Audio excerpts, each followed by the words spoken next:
what are both of y'all experiences being Asian American and growing up?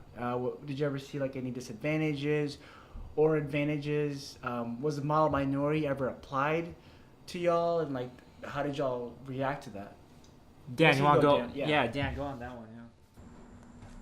Um, and growing up in San Diego, most of the Asians Okay. that I was around in elementary school, they were Vietnamese immigrants. So there weren't that many Asian Americans I interacted with. It wasn't until eighth grade when I went to Gardena. I went to junior high school in Gardena down here in the South Bay, that I met Asian Americans that were more like me and more.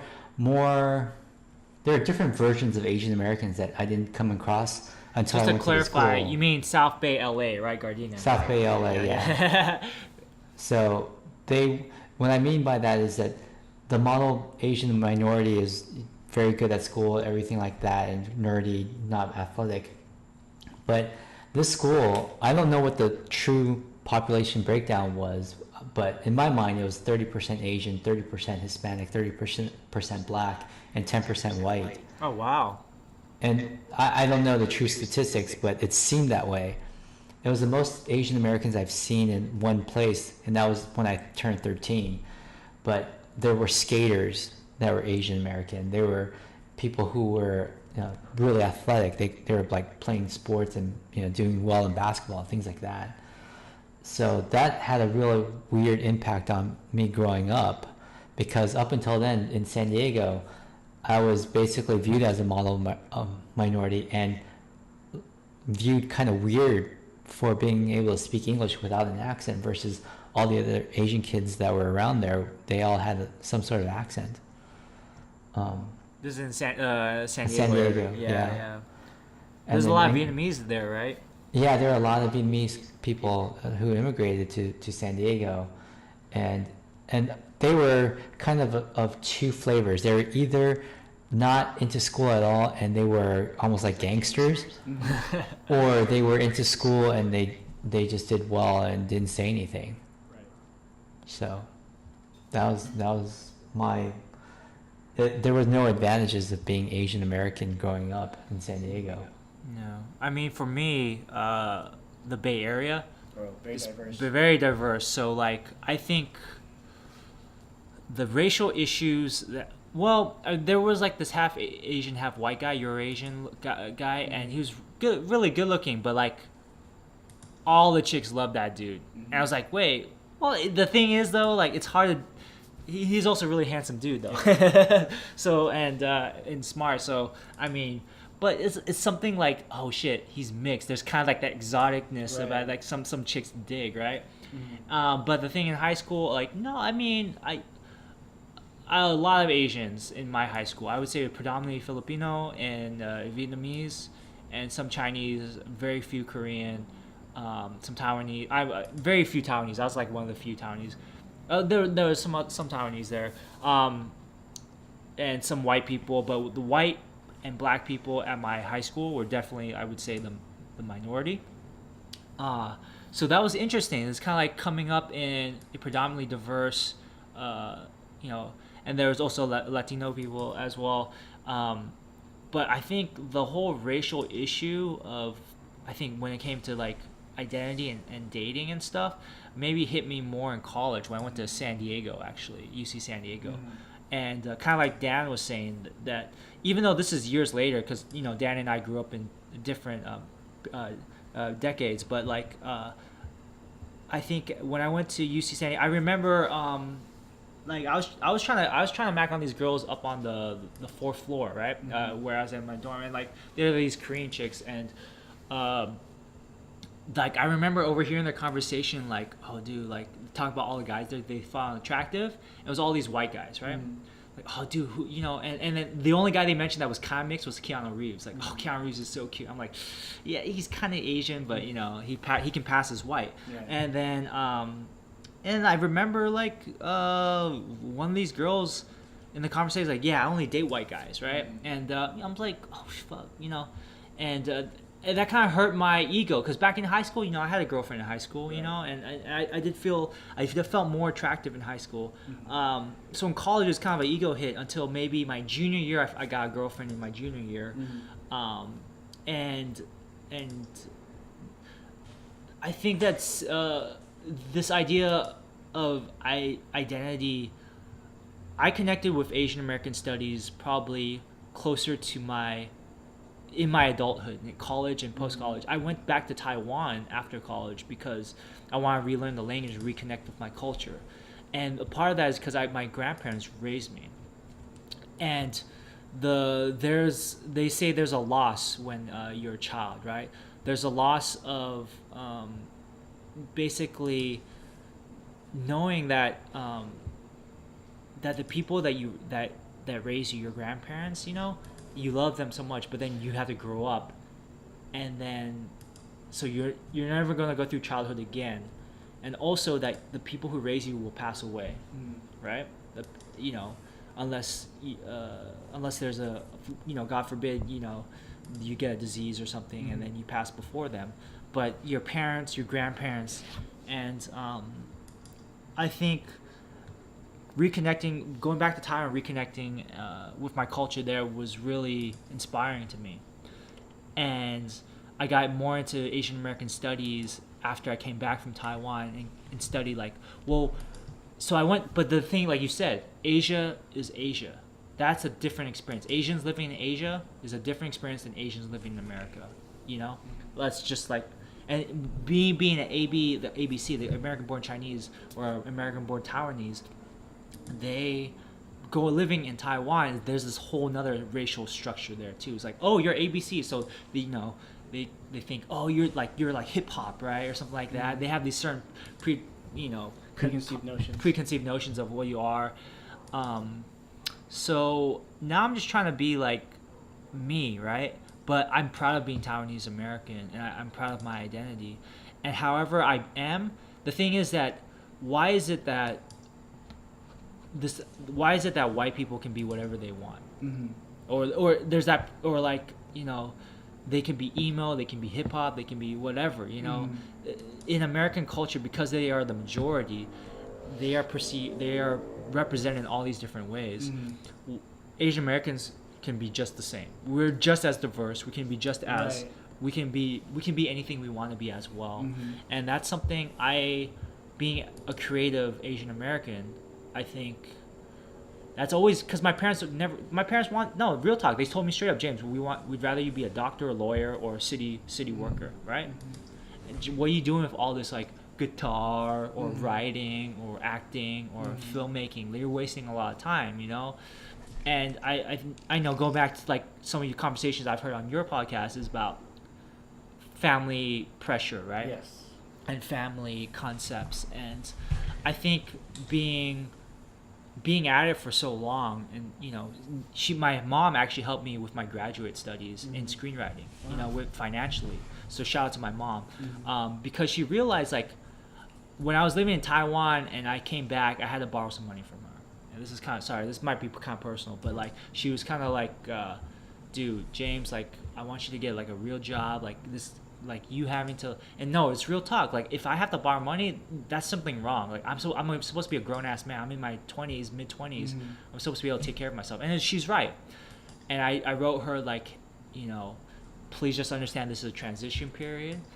And I wrote this in Chinese too, because I've been studying Chinese for a while. And she was really surprised, and she liked my writing. And I was oh damn. And I sent her a story that I wrote, and she was a Chinese literature student, right? And she's like, James, actually you're not bad at writing, and the fact that you can write semi-comprehensible Chinese, that's and I was oh dude, my mom complimented me, that's kind of rare, Is my it mom rare in Chinese or Taiwanese culture for that to happen? Compliments, I would say so. Dan, you agree? Your Chinese Yeah. How so? What are signs of affection in your guys' culture? Dan, you want to go? Yeah. If I go with my dad, there's no such thing almost. Really? Yeah, there's this thing called Chinese guilt, where they make you feel bad. Uh huh. And I didn't even know that there was a terminology called Chinese guilt until I started doing kung fu, and the teachers who were not Chinese were saying Chinese guilt, where they just make you feel bad for not doing something. For example, I remember in 6th grade, it was like a progress report. It wasn't even a report card. It was a progress report, and I got straight B's. My dad, and no one got A's at all. And my dad was like, "Are you good with that? Is that the best you think you can do?" And I was like, "Dad, no one got A's." He goes, "Well, still, do you think you could have done better?" And it just makes you feel bad for like not having achieved something higher. Yeah. No, I agree. Like my dad and my mom. My dad would kind of do that too. But more lately, I think my dad's calmed down a bit. I know for me, one time I had some tears in my pants, and my dad sewed it for me. And he's like, "Oh, James, I sewed some of your pants." I was like, "Oh." Was it supposed to be like that, or? No, I messed them up. They're not supposed. They're not like the style where it's supposed to be torn. Yeah. But they're kind of flaring, and he did that. And I didn't ask him or anything. So like, they talk about the languages of love or the ways of showing affection. And I think I don't know if it's Asian, Taiwanese, but I know for him that was a way of. There's a word in Japanese for showing love without giving thanks, I think, or something like that. I saw it on like a TV ad, but there's this idea in of like doing something without the expectation of praise, right? Right. And I think my dad just low key like just fixed some of my pants before, and I was like, oh damn, that's how he showed love. Yeah, and my dad and we have our issues, but I think ways of showing affection. My mom was probably like nagging, my mom was just like calling me like, hey James, because basically when I wrote in my letter to her when I borrowed money from her was basically, hey, I want you to understand it's a transition period, and that I understand where you're coming from, and this is me expressing my understanding to her, is that I know that I understand you're feeling like anxious and worried about me, and no matter like how that makes me feel, like I understand. I mean, I know how it makes me feel, but I want you to understand that I understand that that's your way of showing love. You trying to make sure I have enough money, I have enough food, and I have a place to sleep. The basic life essentials. So my mom calling me, like I have to straight up say, hey, mom, like she used to send me like all these like self-help video stuff in Chinese and stuff, and I would say, hey mom, can you like not send me so much stuff? Like I didn't mean it like personal. I just like I need more of my own space, And she was like, oh wow. So that's kind of how our relationship has grown over the years, my mother and I, and because I've become more fluent in Mandarin, it's helped. Dan, how does your mom show you affection? She just cooks my favorite dishes. Yeah, seriously. Or when she comes to visit me, she's just like, what do you want to eat? I know you like this dish and this dish. What else do you want to eat? And she'll just go and make it. Wow. Yeah. Interesting. Yeah. I'll throw in the question back at you. What about, like... my parents are pretty Western in the sense of, like, I didn't do too well in school, so, like, as long as I didn't get...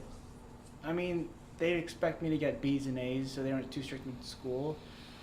But, love-wise, my dad, I think, is, like... My stepmom and my mom say that, like, he has certain different ways of, like, showing it. So it's not like it's all direct, I feel like lately I've just been like showing him my accomplishments. Good job. Thumbs up emoji kind of thing. Oh, he texts you're talking about your dad? Or? Yeah. I show my mom too. Oh, I'm proud of you, this and that. But do they watch your music videos or?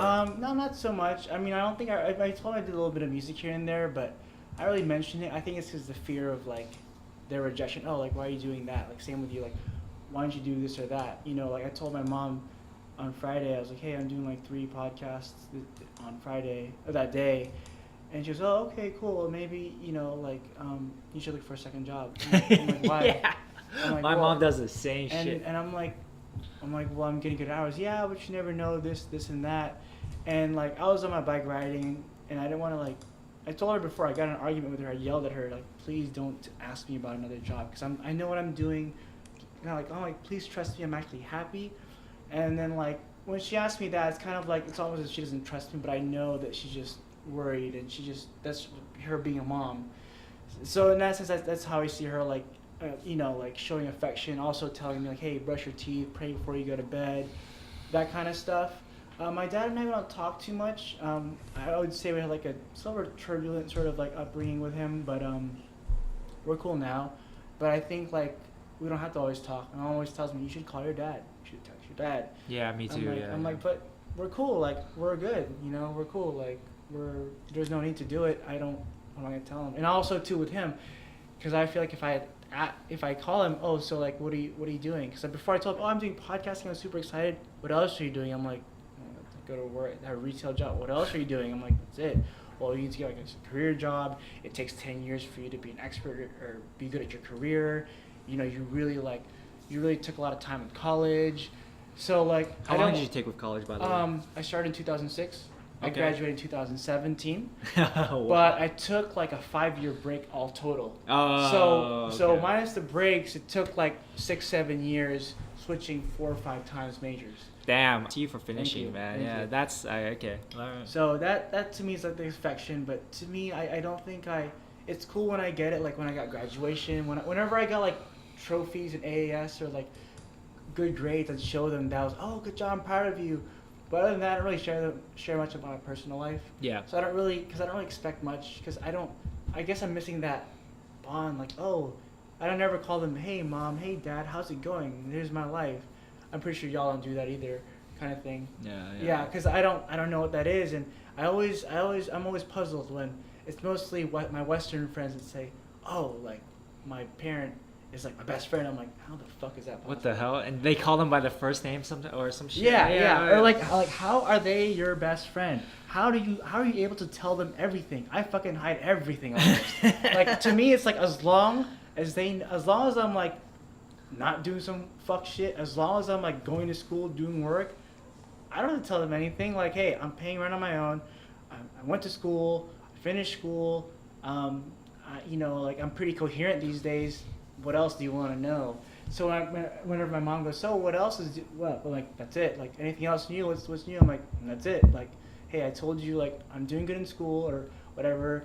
I'm meeting the essential requirements to be a responsible human being. I think I'm gonna keep my life personal to myself, but I don't know. You ever get this feeling like when you're in a conversation with your mom that she's waiting for an opportunity to give you how you're supposed to live your life advice? Yeah. So that's the same with my mom. It's like Really? I'll talk with her. We're talking, and she's like, okay, have you looked into like city jobs, or have you looked into like have you looked into like maybe calling your dad's friend who offered that position maybe in medical or something like that, or like, you know? I'm like, whoa, okay. And like, you know, real talk, like I think if my mom wants to continue to have conversations with me, like I'll straight up say, okay, thanks mom, I appreciate the advice, you know, and then I'll try to end the conversation, and she can sense it, like, okay, I got it. I get you're saying, I'm doing what I'm doing, and then I'll try to end the conversation, right? Yeah. And but I can sense that she still wants to talk to me because I'm her son, right? Damn.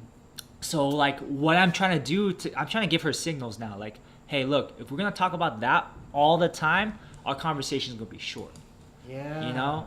And yeah. I think my mom also too, she wants to hang out more, but I just, once again, I feel like if I hang out with her, I know it's gonna happen. She asks me these questions. Exactly. It's like a fucking Yeah. robot, like pattern, you know? Yeah. Like, yeah. And I feel kind of bad too, because I know she wants to spend more time. She's getting older, and I'm getting older too. But I feel like, I don't know, like the job. I mean, to me, it's like I want to hang out less with my family, kind of do my own thing, because I'm 30.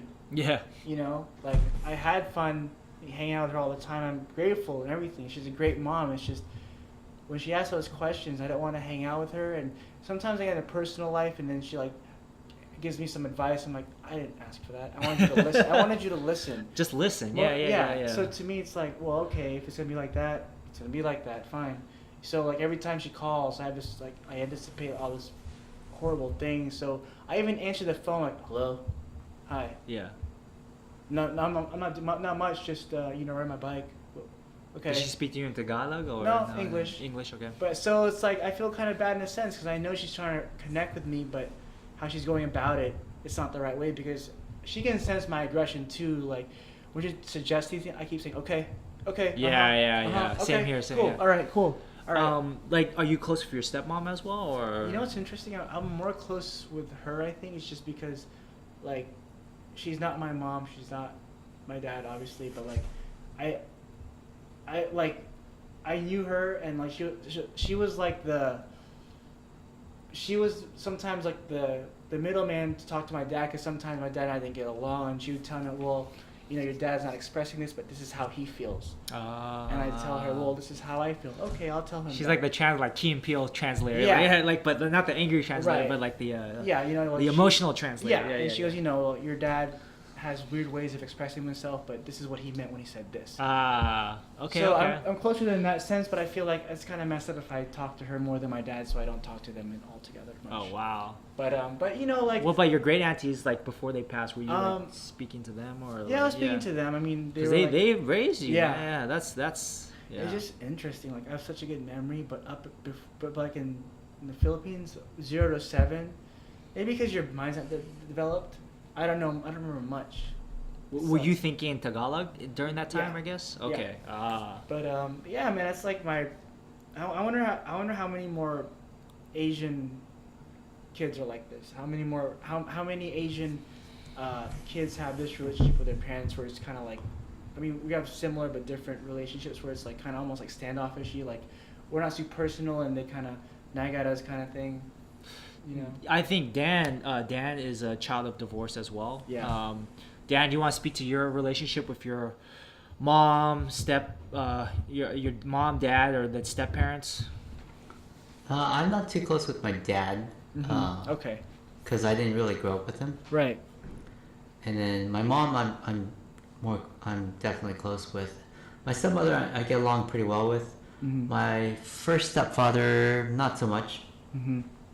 It's very interesting because I lived in San Diego for the past 2 years, and he lives there, and I didn't see him one time. I talked to him on the phone twice, and that was it. Wow. And then my current stepfather, my mom's current husband, he seems like a pretty good guy, but they live in Japan, so I don't see him that often. Is he Japanese or? Yeah. And do you feel that like your experience with your different parents has an impact on you being a parent? Like, I'm gonna do it this way as opposed to how they did it, kind of thing. Oh yeah. Well, yeah. I mean, I'm already doing it differently than my dad. My dad my mom always told me that my dad did not carry me or my brother until we were like age 2 or 3. Mm-hmm. Oh, he didn't really touch you guys really or hold you. Yeah, I mean, he held us here and there, but he definitely did not change any diapers. Mm-hmm. Huh. Is that more like a gender role kind of thing in culture, or is him? I don't know. I don't know. Yeah. But I'm definitely more hands-on with my kids than That's awesome. I think my dad ever was. That's great. Like, do you believe in? Did you have like skin on skin like bonding with your sons? Because I hear that's important. No, I didn't do that. Oh, interesting. But you hug them and hold their hands and stuff, right? Oh yeah. Yeah. Because because I one of my close high school friends, he's a new father, and I see like his post, and he has his shirt off and he hugs his son with his shirt off. Supposedly it's like, I don't know, like Makes sense. like the chemical or like the biological, it makes you closer with your son, like it's the trigger. I think they did studies with monkeys about this too. That's good. I think if I ever become a parent, I want to be closer with my kids, Mm-hmm. And so kind of talking about like, I'm not expert, but like I've been going through I've been going through like this huge self-help kind of phase right Mhm. now. So I've been on like a psychotherapy retreat called the Hoffman Process. That was like a week-long thing. We talk about parents and our relationship, and also I've been getting into like Zen meditation recently, and you know, it's a lot of the traumas that that I've experienced, and a lot of us have experienced as a kid. We've never really worked out. Yes. We've never really faced. Mm-hmm. And I've been looking, like, maybe I'm gonna probably start therapy sometime once Therapy's great. if I find it like, but I do. It's, yeah, I think it's like, it's so important to like to unpackage these things, because if not, then we're always, you know, one of my Zen teachers is like, we just run around like a crazy person, you know. We just keep repeating like, oh, I'm trying to get, you know, try to get high, try to get laid, try to like doing these things as if like we're on autopilot. Yes. And not stopping like, oh shit, why am I doing this? Or like, do I want to do this? Okay. And I mean, have you been to therapy, or have you done any, like, self-help or I'm self-care a big fan things? of self-help. Like, I Yeah. read The Secret. I believe in positive energy, that kind of stuff. But I also figured, like, with me, a big way for me to cope is to do podcasting and music, like, Yeah. constantly. And I feel like doing this is a measure of success. It kind of like, it kind of defines who I am. It helps me, you know, cope and stuff, and just shows like I am doing something. Yeah. Therapy-wise, I went to counseling a couple times. Once in senior year college, I was going through a lot of life experiences. Yeah. And it was good to talk to CISA and like professional counselor. Good. I told her like I did a bunch of drugs. I told her everything, and she goes, you know, you're pretty aware of what you do. And Good. to me, it was awareness. But therapy really helps, especially like it's good for friends, but getting from professional help, they kind of know how to handle things. Yeah. So, but for me, it's like it was that, also a combination of self-awareness with friends, but therapy I definitely recommend. I think that it gives a bad rap, and I think in Asian American culture, like therapy and mental health is almost non-existent. Yeah. We were talking about this. Yeah. Or maybe like more in Asian culture. Asian American, I think it's being more like brought to light, but in Asia, I don't think it's like, what's anxiety? Like, just get What's over depression? it. Yeah. It's all in your head kind of thing. Like, you know, work through it. You know, Yeah. work harder. You know. So I went through that.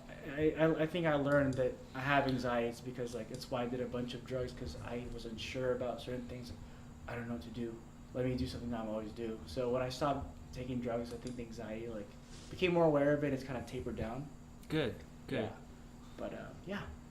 I mean, we can, like, there's certain exercises of where, like, if you give something a label, it kind of diminishes the how catastrophic it may seem. So there's a story of this knight. It's like a children's book. Forget the name, but it's basically there's a dragon behind him, and as it walks behind him, it gets bigger and bigger. And he has to find the courage. When he finally makes the courage to look at it and stare at the dragon, and he finally turns around and looks at the dragon. It's huge, right? But he forces himself to keep looking at the dragon. As he keeps looking at the dragon gets smaller and smaller. So it's kind of like, oh, the way I connect it is like, oh, I'm feeling anxious right now, or I'm, you know, feeling lonely. Okay, sit with that. Don't judge yourself. Don't say, "Oh fuck, why am I so?" You know, no, just sit with it. Because guess what? You're not alone. Because fucking, even Kanye, you know, Kanye, that fool was like Superman. They all got their kryptonite, right? They all have their own. Everyone, no matter how successful they may appear. Fucking Anthony Bourdain. Yeah. Oh my gosh. Dude, Anthony Bourdain. We gotta talk like mental health is something. You drop a lot of lines about Anthony B in your phrases. Yes. Yeah. He was a big influence. Can we detour real quick to Anthony Bourdain? Yeah. Dan, and any Anthony B stories? Dan, were you a fan of Anthony Bourdain or? Yeah, I watched his original show quite a bit. No reservations. Yeah. So how did his suicide, alleged I guess, is it pretty confirmed that it was it's pretty, you know, my step grandfather said that he died from aorta asphyxiation, like David Carradine shit, Like getting choked. like getting off, like choking yeah. yourself I while like heard say that. masturbating. Yeah. It's how David Carradine, even possibly Kate Spade, but maybe they're saying that since they have so much respect, they call it suicide. But I don't believe it. Like I feel like he died probably because of suicide. Oh, Possibly, like it. I mean, there's also conspiracy theories, which I won't get into. Illuminati or some shit. Yeah, Some yeah, shit. yeah, Well, yeah. usually, what how conspiracy theories work is like, this person died because they were going to expose a pedophile ring in the government or something. Yeah, that seems like a common theory for like even with Chester Bennington, like Lincoln Park. Yes, yeah, yes. yeah. Paul Walker. But mental health, I mean, I know he did drugs. He stopped. He just drinks. But it's just crazy. Like He drinks a lot too. I saw like his Joe Rogan interview, and they were going through a lot of cans I of gotta beer. check that out. Really. Yeah. So like I think he's recovered as far as hard drink, but drugs? he might be still an alcoholic. I don't know. He seems like he's still drinking. I mean, in the shows, you see him get wasted. Like he talks like this is my first drink, and he wakes up hungover. But Anthony Bourdain was. I think he was one of the few people that went to different countries, and he did it properly. He didn't appropriate the culture. He didn't come off as he came off as very humble in all the cultures. respectful. Yeah. Respectful, mindful of the culture, their practices, whether he went to India, Philippines, Middle East, Africa. He didn't come off as like, oh, like this is such a savage culture. No. This is so primitive. We went to Vietnam and talked to people with like missing Classic. limbs. Yeah, it was like, damn, like, he as a not person of color, he did it properly. If you want to do what he does and not be problematic, do what he does. Anthony B by far is beloved by all people of all races. Yes. Masa, the Japanese chef, freaking because what Anthony did was that he listened. He didn't tell you like, oh, this is how you're supposed to eat pho, like that fucking chef, whatever. Yeah. He's like, oh, I want to understand your culture, right? And so as far as people of color, Eddie Huang, Dave Chang, freaking David Cho, like all these guys love Anthony because first of all, he just seems like a cool dude.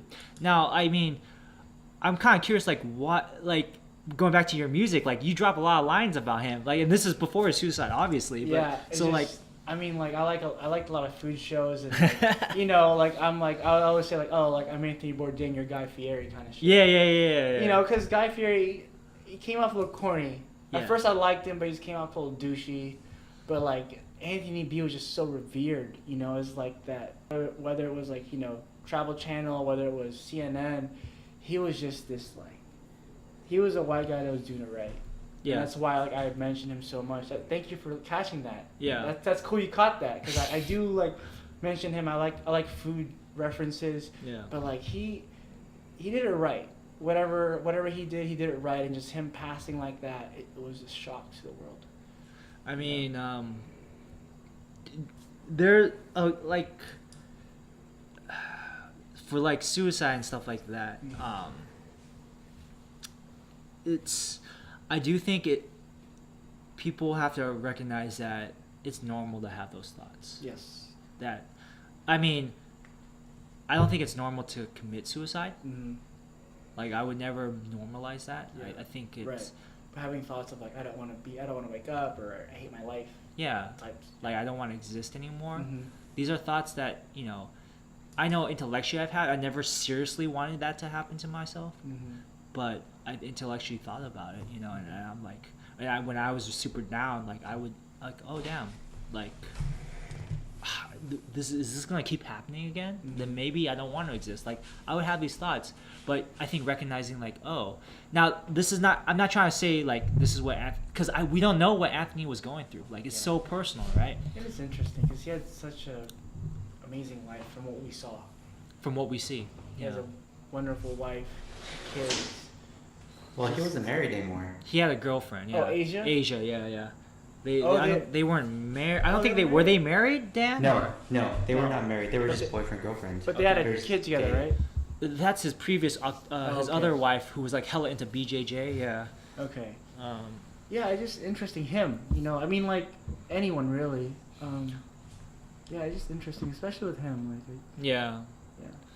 So I mean, final thought. What I'm curious is about when you heard the news, like where were you and how did you?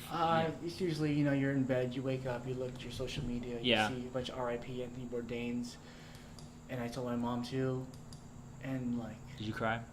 I didn't, but it was very shocking. Yeah. Yeah. It was very shocking just because he, it didn't seem like he had like a depressed life, and he had such a great life. He traveled the world.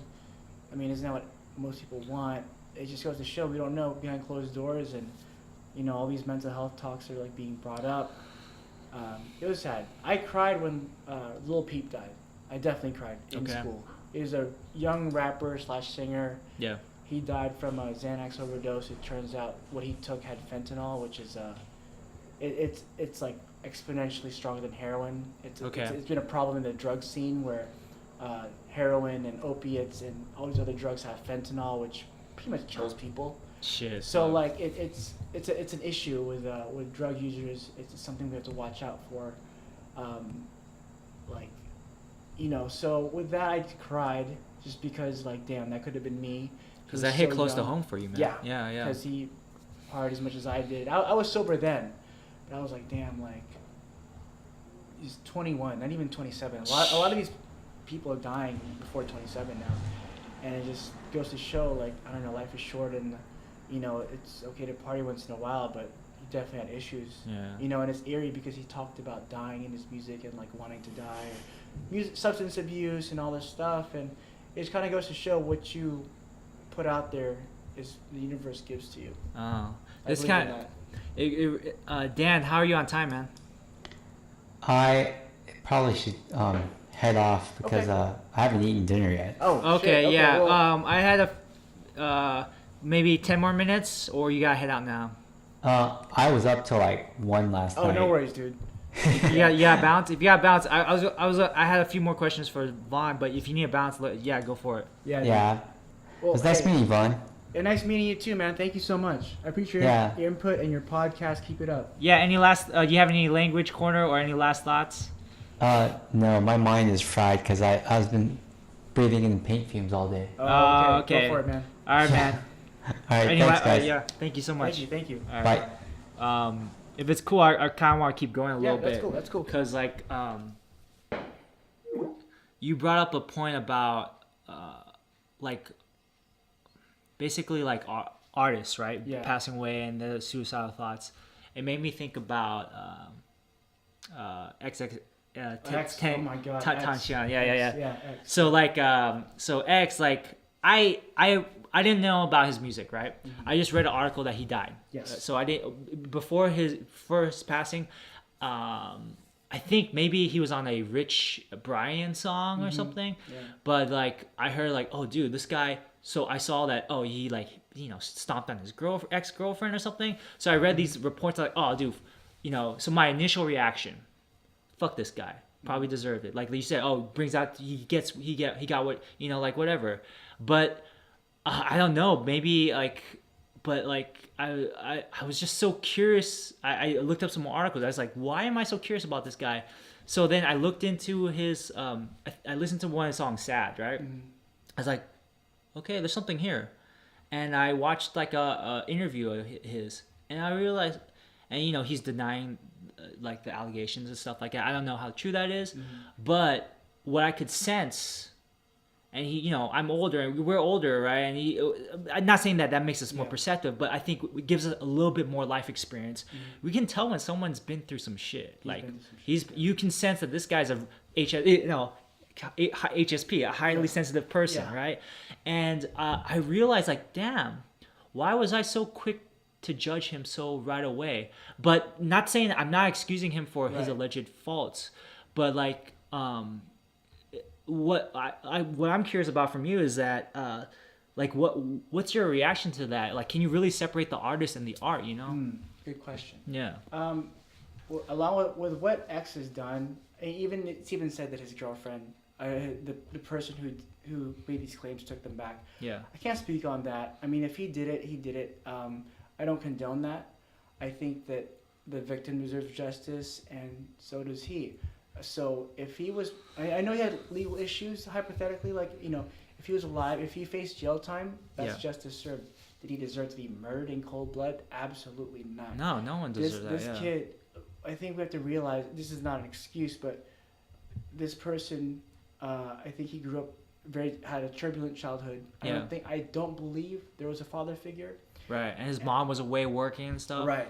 And like Gabor Mate talks about, like, if I touch you here, but let's say let's say you didn't have that tattoo there, right? I touch you there, just like someone touching you, right? Let's say you just got that tattoo and I touch you there, shit's gonna hurt, right? Yeah. So there's some people, and I sense, let me know if I'm correct, but I sense this in you too. Like, some people are hella sensitive, dude. Yeah. About like feelings, emotions. Yeah. If a girl doesn't call you back, or someone like disses you, like a good friend all this shit. So if I sense that he's really sensitive, and he went through some like really deep shit, like even mom not being there, like that's like 10 times of like the pain of like someone, And also too, compiling that he has all this money, he has this fame at that age. At that 19, age, man, At 19, at that age, like your age, the fame, notoriety, and like your past traumas, it adds up. And also, before he died, he was definitely trying to make a positive change. He realized his faults. He was trying to correct them. He was trying to spread positive messages. You can tell by how he spoke, what he said. You know, in the past, he did realize what he did was wrong. He apologized for it. It was just, like, for him to be gone down like that was very sad. And to separate artists and stuff, like, it's tough. Okay, for example, like Kanye. Yeah, I can't separate it. I can't separate that guy. He's like the Anakin of hip hop. R. Kelly, scumbag. He's 40 something or old, having sex cults and tying up women, doing all this fuck shit. That's inexcusable. He's old. He knows better. Younger people like Tekashi 6ix9ine or X, I can't even compare them, but like these younger people, we have to realize they come for the most part in not the most perfect family. Yeah. Household, life. You combine that with fame, notoriety, they're bound to slip. They do slip up, and I don't excuse their actions. I think that they should face justice in the court of law. Yeah. But I also believe that they have the ability to change. There's compassion in that sense. Yes. These people, they're kids. They're kids. They're 17, 18. How are we when we're 18? Imagine if we had all that money, all that social media attention on us. We'd be bound to do like. It's hard to like that pressure, dude. That pressure is crazy. And with that said, people have the ability to change. There's compassion. Now, I do believe that they should face justice for what they've done in the court of law, but that's the only justice they should face, in my opinion. Like for that guy to be what irritates me is for X to be gunned down. He was he fucking deserved it. Like he was a fucking so and so. And I'm guilty of that initial reaction because that's normal. Yeah, but it's also, I think some of the people who write about him, like some of these articles are like, they're like hit pieces, Yeah. They're trying to hit, that hits to his reputation. But then, and it's kind of scary, is because like how much of our perception of reality, and going back to Asian American studies, how much of our perception of reality is shaped by other people's perceptions that could be far from the truth, or not, or they could just be skewed, and like, by reading that article and looking at his interview, I had a more fuller picture of what this guy was. And I was real talk, like I wasn't sure about if I could listen to his album because I didn't want to support an artist that had done certain things. Right. But like I said, you know what, I'm gonna give it a chance. Maybe And dude, there's some good stuff in there. Yeah. I listened to his music a little bit, definitely more when he passed. But I listened to his music a little bit, and you can tell like. He's definitely going through issues, and he was the type to. He definitely was going through depression and suicidal thoughts. And there's some songs that are like that are not that great because they kind of promote some of those, the stereotypes of rap. But Right, but it's just so with that sense, it depends. I think it's case by case basis. Okay. I can listen to certain artists, but like I just know, like with a lot of rap, I know better. Like, I know that you don't really do this in real life. A lot of it's entertainment. But with that said, it's tough. It can be tough sometimes with people like R. Kelly. I can't support. You know? Yeah. I mean, because in that sense, I mean, you look at a lot of artists like Michael Jackson, Iggy, oh my God, David Bowie. David Bowie, yeah. There's Talking about artists- Iggy Pop or? no, I'm sorry, David Bowie. Okay, But yeah. just a lot of people go through these issues, and I think like it's just case by case basis. But in general, like if they're a straight up scumbag, I can't. But I have empathy for the youth in that sense, youth of color in that sense, who may have grown, who may not have had the proper, they were taught properly how to act in these circumstances. Yeah. You know, not everyone grew up in a single household, mom and dad raised them right. These kids, I think a lot of musicians turn to music or art as a way to escape, to cope. Yeah. So when you're put on the spotlight and these things happen, you know, There's no way to teach that. Like, how do Yeah. you deal with fame? There's no class for that, Right, really. exactly. Yeah. so that's my take on that. So, Okay. yeah. I think maybe it's getting kind of late. Yeah. I know. Yeah. Maybe one or Sure. two questions each, maybe, Yeah, and yeah. and then we can wrap it up. Yeah. So with you, like, I mean, how? So you're going through therapy now, or like, I looking into therapy. I was and looking at everything. therapy. I'm doing like Zen meditation now Mhm. up here in Northridge. Yeah. Does jiu-jitsu and martial arts, does that help with like stress and anxiety for you? Yeah, Is it I a good- think when I get depressed Mm-hmm. or I get like in a blue period, Mm-hmm. I have to reassess like why am I like. First of all, I look at it like very objectively. Am I getting enough sleep? Mm-hmm. Have I been exercising? Have I been eating all right? Mm-hmm. Because that affects, and Yes. because it's so easy for me to be like, oh, what am I doing with my life? The dark side talking, right? It's like, oh, like I'm depressed because I'm not, no one loves me. Like these kind of dark thoughts. But I'm trying to train myself to like, well, look at it more like a scientist. Like, oh, yeah, you get sleep. Right. So, and it's usually 9 times out of 10, or like usually when I get kind of depressed and stuff, oh, I'm not getting enough exercise, or I'm not doing enough. And always for me, martial arts has always, in a way, saved me. Right. Yeah, That's great. yeah. Whenever I feel like down or martial arts has always been there. Like even if I don't have a gym to go to, I can always go outside, do a form or something like that, or do some shadow boxing. Like that's why I know, because one of your previous guests, the Sixtos, Alice or thing. Alice, Yeah. She's like way higher level jiu-jitsu than me. Really? No, just listening to her the podcast that you guys did, like. But like it's similar. It's kind of like be able to like for jiu-jitsu, like use minimal force to like control a situation. That idea, it doesn't just it translates to life too. Like not everyone can make that translation, but I do. Like I try to like like in this conversation, like how do we flow with this? Like or when and I do Tai Chi as well. I do Tai Chi push hands. I just came from that here today, and so one of the guys there, I love this guy, Bruce. He's giving me advice on like, because I was like, he's single. He's an older single guy, and I'm single too. And shout out. And basically, like how do you pick up, like how do you talk to to women, right? And he's like, well, you just talk to them as if you're on the first date already. Oh, hey, what are you ordering there? It looks good, or something like, it's just whatever it is, but not premeditating it. So that's kind of like push hands, or kind of like with jiu-jitsu. It's like you feel where your opponent energy is, and then you go with that, and then you're like, oh, okay, I can go like this and like that now, and then it takes training. And no, like martial arts, it's always saved me. It's great. yeah. That's good. I started with karate. Yeah. I did kung fu. I did bagua. My big thing for the last couple of years was baji fist. But now I'm getting more deep into judo and jiu-jitsu and tai chi. Kind of like more the grappling and softer arts. Yeah. That's good. I think I should utilize martial arts because it seems like, you also get fit. from Yeah, doing it. yeah. And, sometimes you want to get your aggression out, and sometimes, punching or like doing sparring, it's a good way to do it. It's a healthy way of fighting in a sense, as opposed to just like beating someone up randomly. Right, I'm pretty right. Sure it teaches discipline, self-control. So yeah. Because if you think about it, man, it's like how much in our life do we have to like be like not like outburst or not like not wild out or act crazy. Like you know, that's why I think people all go to dances or raves because they can just go. But the human species, like we've, especially as someone who's gone through trauma or has like is really sensitive, they need to express themselves in some way. Some people, and that's like, yeah, martial arts is a great physical way. For you, it's probably like music, right? Or like, when's the last time you screamed, you know? Like, sometimes you want fucking like yell, you know? Like, get emo.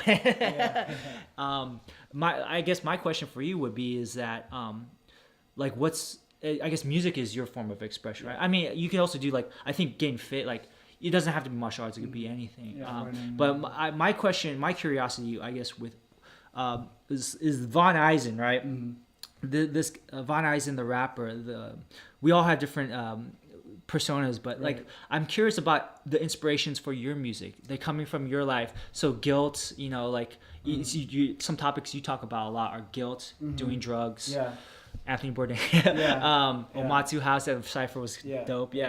So like, okay, let's go back. Let's go to your, I guess, your EP, right?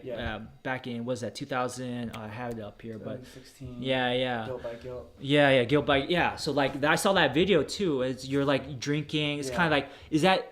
So that's kind of like you expressing your state of mind at that time. Yes. Like getting kind of jaded with. I'm like, this is me just kind of like interpreting, like jaded or. Yeah, it was pretty much. It was me just like, it was this rough period where I was just like doing a lot of drugs and drinking just to like get away, because I felt bad. It all stems from a lot of it stems from a woman that I was really into. Like, we were like really good friends, but like I saw her as a soulmate. We didn't go out, you know, we dated for a little bit. So like I was so attached to her, and we did a lot of drugs together that when we kind of fell apart, I had a hard time accepting it. I'm so blessed that this happened, because I was so attached to her, and maybe too attached, that like, you know, it took me years to like get over it, you know, when she decided she wanted to move to a different path and do her own thing, and I had a hard time adjusting, had a hard time coping. So, you know, everything was built by this guilt. You know, I made music out of it, but for me it was like doing drugs or drinking to remember those times, you know. It was a circular path where it was like, fuck dude, like I just remember all these crazy times, good times, and when she was gone I was doing a lot of drugs to kind of like self-medicate. So that was pretty much that's what it was. And now like I gained a lot from it. I'm not as dependent on people, so thank you for bringing that up. But yeah, that was pretty much like, but now it's more like I try to have more fun music, because what do you write about nowadays? Man, like I like these New York, like these little pumps, these little yachties. It's just like it's fun, you know. I like how you wrote like that broccoli song or whatever. So, no, I mean like I like that kind of stuff, and just like the new trap stuff. Okay. But to me, it's like I can't be writing about that kind of like dark, depressive stuff all the time, because it'll eat at you.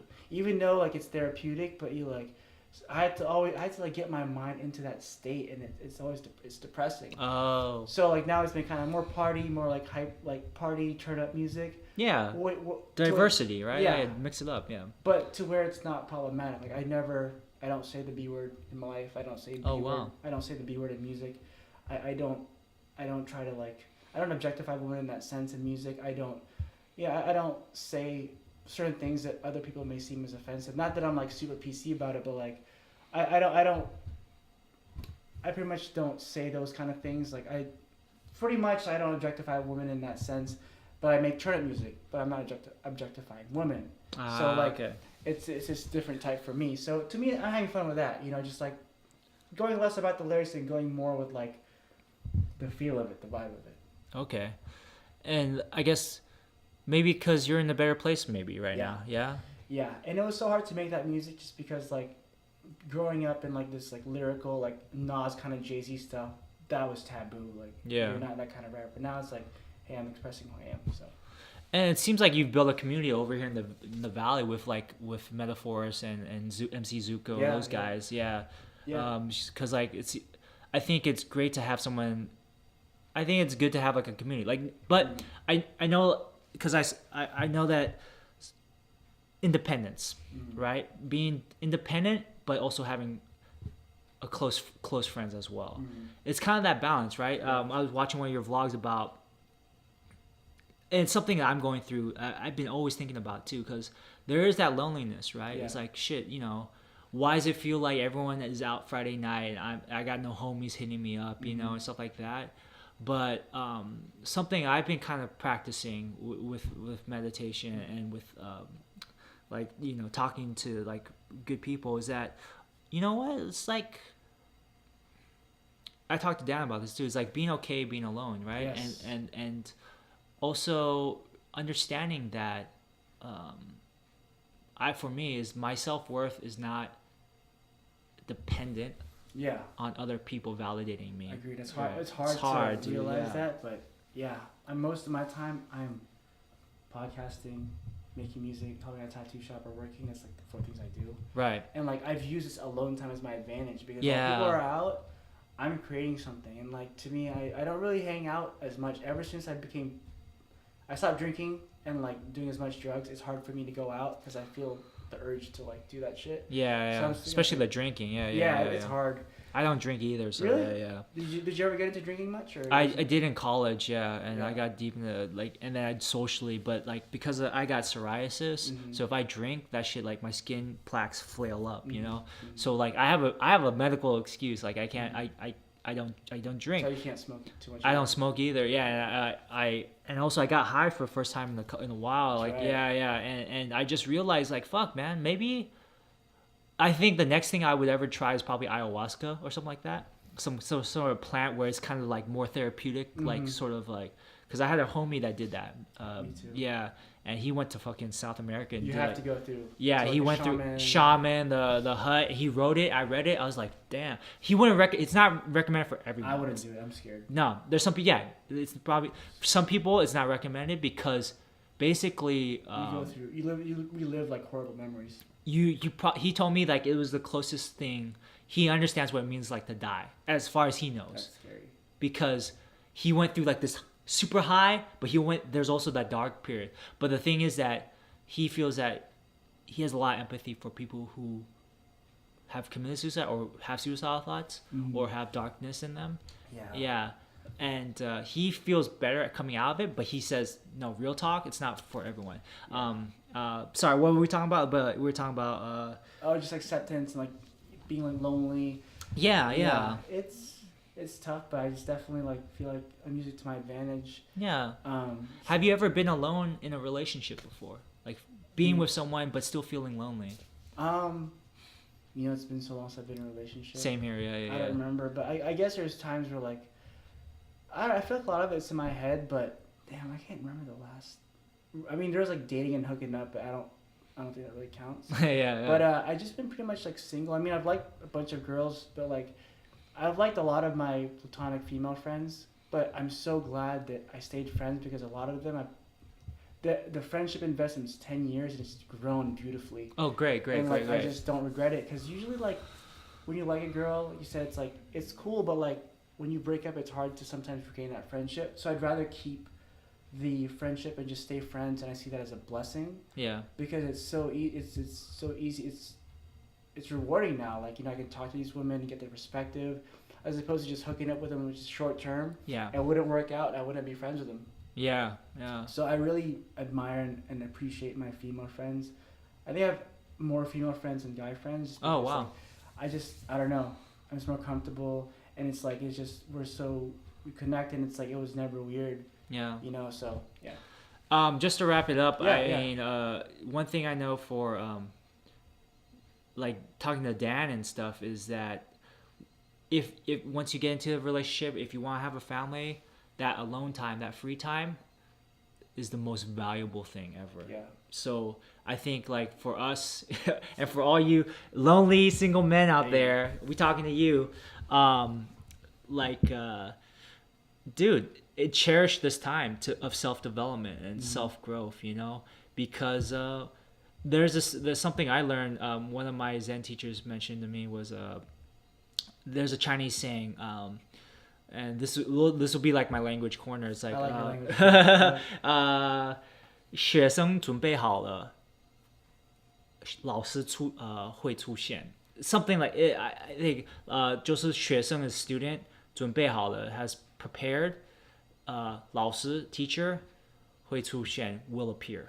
So when the student is prepared, the teacher will appear. Kind of like with you and when listening to you and Professor Alan Aquino, it's kind of like, oh shit, you guys met at the perfect time, because that's a guy, just in his class and speaking to him. You know, like he was in my Lyft one time. I drove Lyft for a little while, and I picked him up. Yeah, I picked him up, and I was like, oh dude, I sat in this guy's class before. But he was like on his iPad like this, right? Mm-hmm.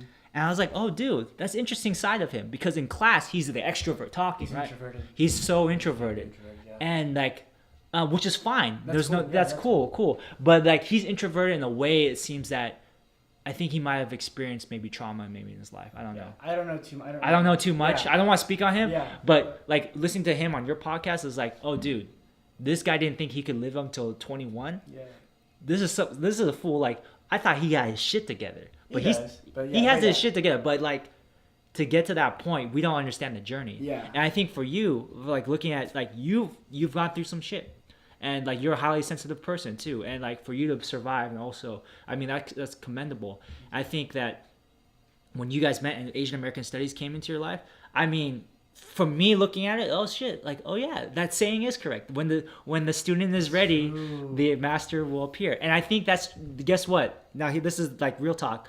This is also about like relationships. Mm-hmm. This is about like opportunities in your life, because I think. One of my screenwriting teachers told me before, Barack Goldman, you know, shout out to Barack. He said he had like this opportunity. He had this screenplay that was getting really hot buzz or something, but it didn't go through. And the way he looked at it was like, you know what? Maybe I wasn't ready. Mm-hmm. You know what? Yeah. I was like, oh shit. And now he's doing really well. He's got like, he's white, he's married, and he's writing a pilot. But like, dude, like I think that's something I'm trying to think about now, because real talk, it's been a while since I've been in a relationship too, right? Mm-hmm. And then my thinking starts thinking like, oh fuck, there's something wrong with me, or there's like, or you know. But then I realized, and then I told my teacher, one of my Zen teachers about this, and she's like, well, you know what? When the student is ready, the master will appear. Yeah. And I agree. Yeah. I think to me, it's like now I told myself maybe I should work on myself first. Yeah. Maybe I should kind of like stop doing so many drugs, because that's not appealing. Fix myself first, and then maybe. But I don't. You know what, man? I think I can live my life single. Oh, cool. I'm cool with it. I don't think I want kids. Oh, really? Wow. Yeah. Okay. This is for me, like music, podcasting is life for me. I live and breathe this shit. I wake up. I barely got any sleep like on Friday night because I was so excited. I woke up early today. I woke up fucking like 5 a.m. I was working on an album cover. I sent it to the guy. Oh shit. Okay. But like, this is like my life, man. Like, I love this shit. I wake up. Fuck, podcasting time. I listen to podcasts in the morning. I listen to some like, that's like my CNN podcast. Yeah. And then I fucking do it, and then I listen to music, and then I do it, and it's this fun cycle. And to me, it's like, I don't know if I can really commit to like a relationship where it's like fair, because you do have to commit. Yeah. And I think I've been single for so long. I like it. I mean, sure, I'll date once in a while, but very rarely. But I'm okay with it. I know that this is what I want to do, and hey, when that time comes, that girl, I'm not going to chase girls. They're going to have to, like, talk to me. Yeah. But, like, that's just my opinion. I think wherever you are at is where you're at now, you know, and it's like the idea of being present, right? Yes. And being, like, you know, the power, you know, Eckhart Tolle. Power of now.